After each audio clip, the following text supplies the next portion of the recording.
Arbre à palabre.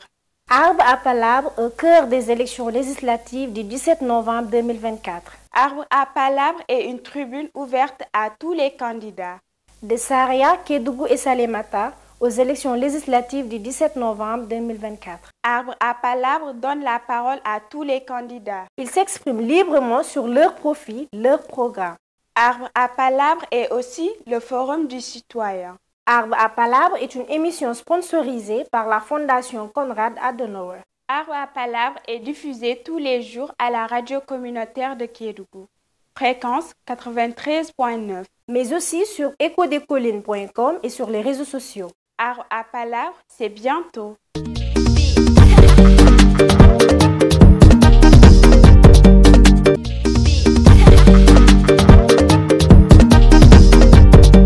Bienvenue, amis auditeurs et auditrices de Kédougou FM, dans cette émission Arbre à palabre, une émission qui permet aux différents candidats de s'exprimer et pleinement de partager leur vision et de nous parler un peu de leur parcours.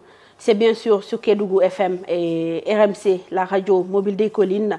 Cette émission Arbre à palabre est sponsorisée par la Fondation Konrad Adenauer et réalisée par Adama Diaby, Kadija Diallo Sissé et toute l'équipe technique à la présentation Djeneba Sissé. Aujourd'hui, nous recevons dans cette émission Arbre à palabre un autre candidat pour cette élection législative du 17 novembre 2024, Habib Dian de la coalition Doundou Lenen. Présentez-vous aux auditeurs et auditrices de Kédougou FM et la radio mobile des collines et nous parler aussi de votre parcours. Merci Djeneba de m'avoir offert cette occasion de pouvoir m'exprimer et de m'adresser aux populations du département de Kédougou et particulièrement aux électeurs. Je m'appelle Habib Dian, je suis un instituteur à la retraite. J'ai commencé l'école primaire d'abord à Géoul, ensuite j'ai continué mon cycle élémentaire à Kaolack et arrivé au niveau après le BFM, je suis allé à Dakar où j'ai décroché mon bac au niveau de l'Institut universitaire de technologie où j'étais en année préparatoire. Et après le bac, j'ai fait 2 ans au niveau de l'université Cheikh Anta Diop à la faculté des sciences où je faisais physique et chimie. Et pour passer le concours des instituteurs, où je fus admis au niveau du centre de formation pédagogique spéciale CFPS. Et à la sortie maintenant du CFPS, je fus affecté à Kédougou, c'était en 1984. Et Kédougou m'a adopté et depuis lors, j'ai fait toute ma carrière à Kédougou.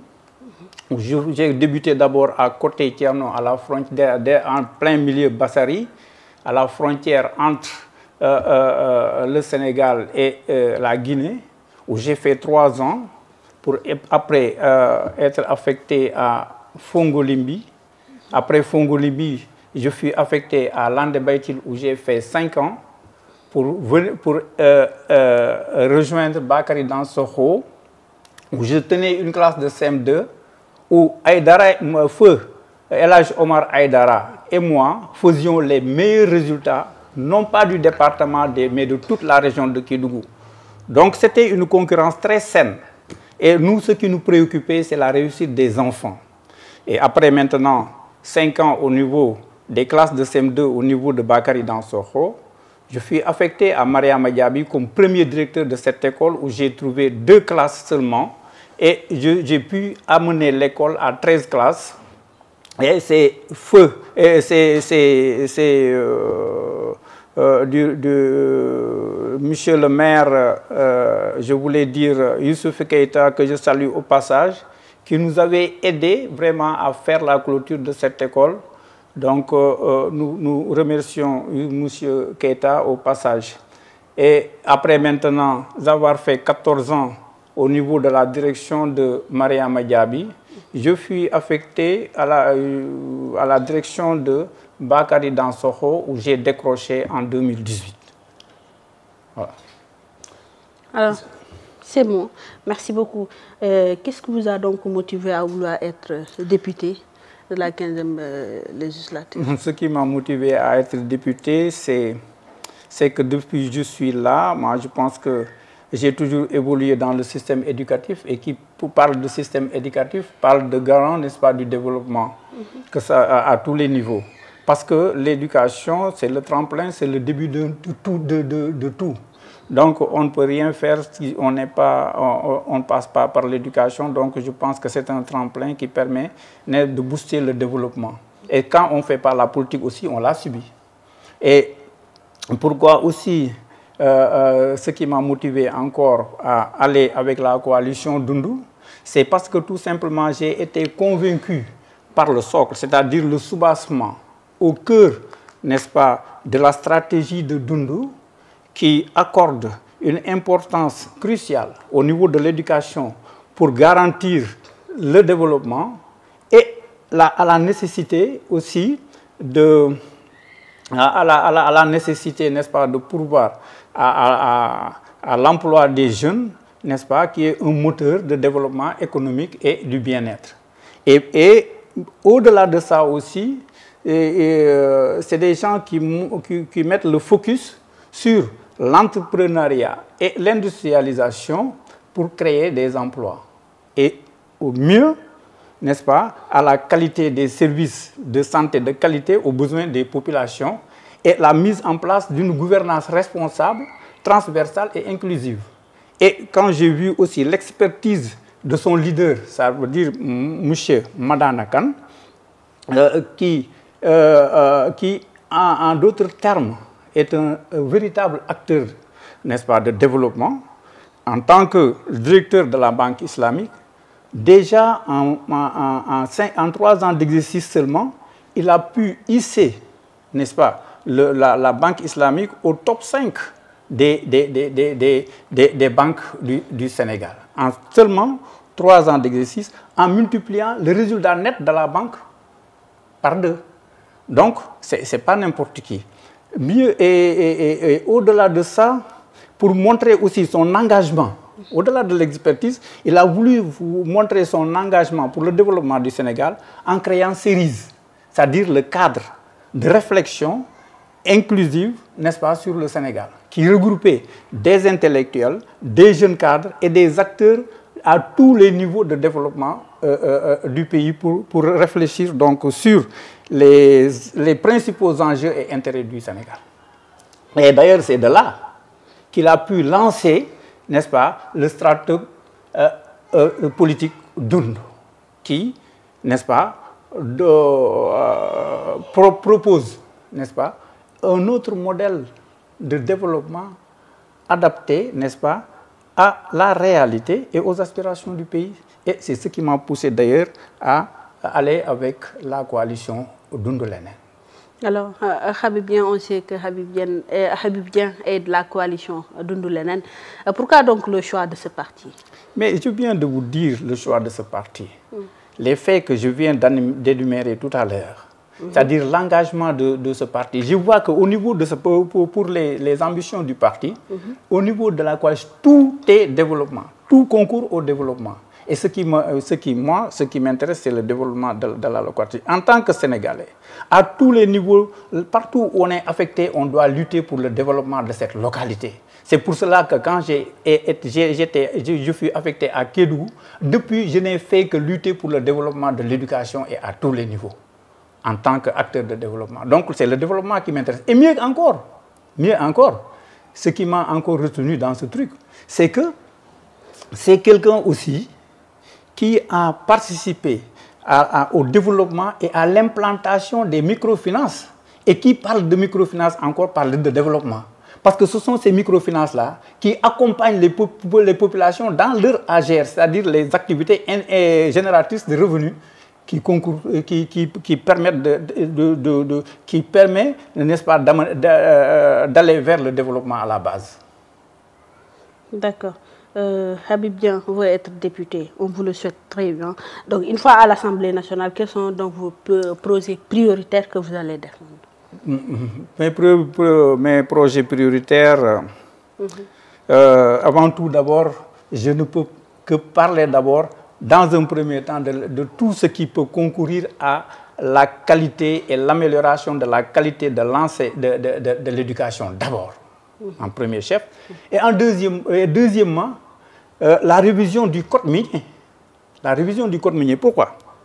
Parce que quand j'étais à l'USAID des Passerelles en tant que superviseur, consultant superviseur, j'avais commencé à travailler sur un document de protocole d'accord. Donc, parler de la révision du code minier, c'est amener à ce qu'il y ait des accords de partenariat ou bien des protocoles d'accord signés, n'est-ce pas, entre le secteur minier et l'ensemble des collectivités locales, sans exception. Parce qu'on voit que en général, les retombées du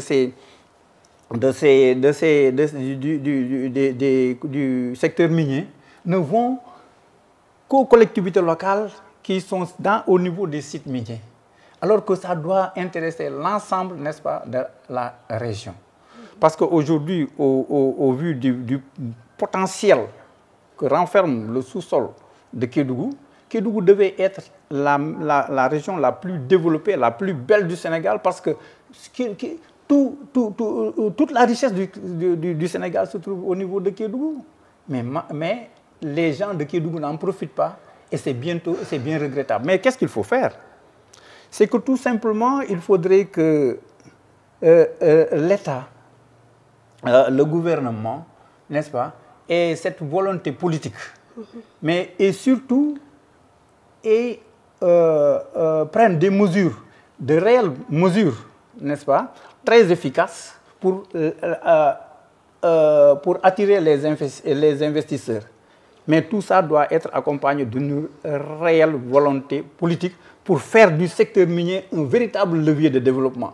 Et si le secteur minier doit être un levier de développement pour le Sénégal, ce Kédougou ne doit pas être en reste. Donc comment faire pour que le secteur minier puisse prendre en compte l'ensemble des préoccupations de toutes les communautés, de toutes les collectivités locales, de toutes les communes de Kédougou, et sans exception. Donc mon combat, ce sera mon cheval de bataille.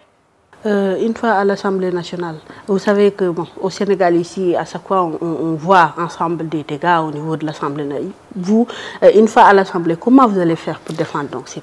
Au fait, d'abord, il faut savoir qu'est-ce que c'est qu'un député. Un député, c'est quoi? C'est le représentant du peuple. Un député n'est pas le représentant du président de la République. Un député n'est pas le président... n'est pas le représentant d'un parti. Un député est là pour représenter les populations. Dès lors qu'on sait que le député est là pour le peuple, il faut savoir quel est son rôle. Le rôle du député, c'est quoi? C'est de tout faire pour connaître l'ensemble des problèmes à tous les niveaux des populations, afin d'être leur avocat au niveau de l'Assemblée nationale et de défendre tous ces problèmes-là au niveau des ministres de tutelle concernés, que ce soit sur le plan de la santé, de l'éducation, à tous les niveaux. Donc c'est ça le rôle d'un député. Mais le député n'est pas là pour dormir, le député n'est pas là pour applaudir, mais le député doit être visible et doit être l'avocat et défendre l'ensemble des préoccupations, n'est-ce pas, des populations. Et à tous les niveaux. C'est pour cela que moi, si toutefois je suis élu député, la première des choses, c'est d'essayer de créer un collège des collectivités qui pourra regrouper l'ensemble des communautés, les responsables de l'ensemble des communautés, et avoir un calendrier, n'est-ce pas, élaborer un calendrier de rencontres qui puisse nous permettre de recenser l'ensemble des problèmes et de voir les solutions qu'on peut avoir de manière locale, et à long terme, à court terme, etc. Et les problèmes qu'on doit défendre au niveau de l'hémicycle pour trouver ces solutions-là. Et pour vous, qu'est-ce qui amène parfois ces problèmes? Pour vous, qu'est-ce qui amène ces problèmes au niveau de l'Assemblée nationale? Quel problème? De quel problème parlez-vous? Par exemple, des dégâts qui se passent au niveau de l'Assemblée nationale. Non, moi, je n'ai pas parlé de dégâts. J'ai dit, au niveau des populations, par exemple, je suis député. Je dois connaître l'ensemble des problèmes qui se trouvent au niveau de l'arrondissement de Bandafassi. Et que quand je parle de l'arrondissement de Bandafassi, je parle de la communauté de Nénifécha, la commune de Nénifécha, la commune de Bandafassi, la commune de Didifelo et la commune de Tomboronkoto et la commune de Kédougou. Donc je dois connaître et la commune de Fongolimbi aussi et de Dimboli. De connaître dans ces différentes communes-là, quels sont les problèmes des populations, sur le problème quels sont les problèmes des populations en matière de santé, en matière d'éducation, à tous les niveaux, quels sont les problèmes rencontrés par ces problèmes-là, ces populations-là. Et chaque fois, au niveau de l'Assemblée, lors des sessions, les ministres se présentent, ils viennent. Et chaque fois, si c'est un ministre, le ministre de l'Éducation nationale, tu connais les problèmes de l'éducation au niveau de ces différentes communes. À toi de prendre les problèmes-là en charge et de pouvoir poser ça au niveau de l'Assemblée et devant le ministre pour que ces problèmes-là soient résolus. Et à tous les niveaux, s'il s'agit de la santé aussi, pareil. Mais ici, on ne voit même pas, n'est-ce pas, on ne sent même pas la présence d'un député pour Kédougou. En tout cas, ça fait très longtemps que moi, en tout cas, je ne le sens pas. D'accord. Alors, mesdames et messieurs, je rappelle que vous suivez votre émission Arbre à Palabre sur Kédougou FM, la 93.9 et la radio mobile des collines, toujours en partenariat avec la fondation Konrad Adenauer. Donc, pour continuer, et donc pour Kédougou et pour les autres localités du pays, pourquoi donc vous avez choisi ces projets? Pourquoi pas d'autres projets? Bon, c'est-à-dire que ces projets-là, c'est des projets c'est un projet qui peut très rapidement amener le développement du département de Kédougou. Et particulièrement le développement de Kédougou et généralement la région de Kédougou. Parce que toutes les richesses se trouvent ici. Aujourd'hui, les protocoles auraient été signés avec l'ensemble des communautés rurales. Il s'agit de pousser, d'amener le secteur minier à prendre en charge l'ensemble de ses préoccupations, l'ensemble des préoccupations de ces communes dans le cadre au niveau des axes de développement que ces communes vont tracer. D'accord. Vos derniers mots alors? Vos derniers mots? Mon dernier mot, bon, peut-être que c'est de remercier votre équipe et de demander aux populations, n'est-ce pas, de voter pour la coalition Dundu, dont le spécimen se trouve ici. Nous avons ici déjà la différence avec les autres, c'est le robinet qui coule, et parce que là où il n'y a pas d'eau, il n'y a pas de vie. Arbre à Palabre. Arbre à Palabre au cœur des élections législatives du 17 novembre 2024. Arbre à Palabre donne la parole à tous les candidats. Ils s'expriment librement sur leurs profils, leurs programmes. Arbre à Palabre est aussi le Forum du citoyen. Arbre à Palabre est une émission sponsorisée par la fondation Konrad Adenauer. Arbre à Palabre est diffusé tous les jours à la radio communautaire de Kédougou. Fréquence 93.9. Mais aussi sur ecodecolines.com et sur les réseaux sociaux.